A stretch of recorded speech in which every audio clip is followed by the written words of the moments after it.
اللہ اکبر اللہ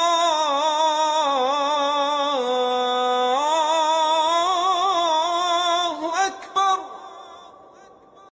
ام المومنین سیدہ ام سلمہ رضی اللہ تعالی عنہا کو کسی نے خوشخبری دی کہ ان کی کنیز نے ایک لڑکے کو جنم دیا ہے۔ یہ سن کر سیدہ ام سلمہ رضی اللہ تعالی عنہا کا دل باغ باغ ہو گیا، کیونکہ ان کو اپنی کنیز سے بے حد پیار تھا۔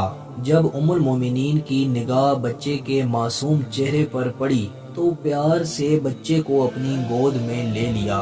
یہ بچہ قدرت کا انمول ہیرا تھا۔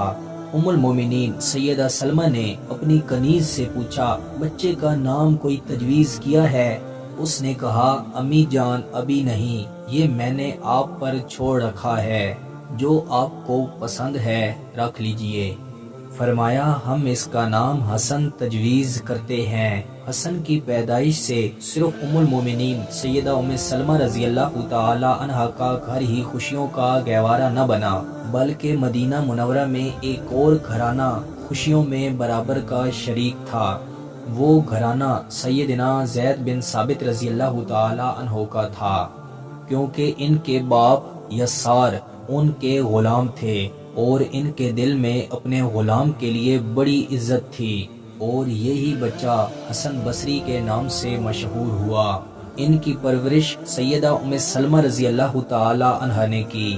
سیدنا حسن بصری رحمۃ اللہ علیہ کا تعلق ام المومنین ام سلمہ رضی اللہ تعالی عنہ کے ساتھ صرف ان کی کنیز کے بیٹی کی حیثیت سے ہی نہیں تھا، بلکہ اس سے بھی قریبی اور گہرا تعلق پایا جاتا ہے۔ جب بچپن میں بھوک پیاس کی وجہ سے کبھی کبھار رونے لگتے اور ان کی والدہ نہ ہوتی، ماں کی غیر حاضری میں بچے کو دودھ پلایا کرتی تھیں۔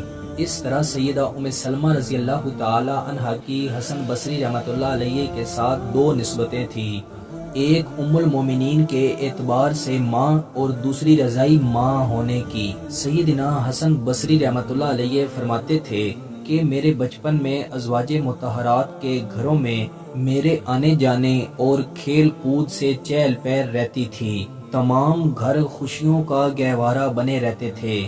آنے والی ویڈیو میں ہم ان کی لائف کو مزید ڈسکس کریں گے۔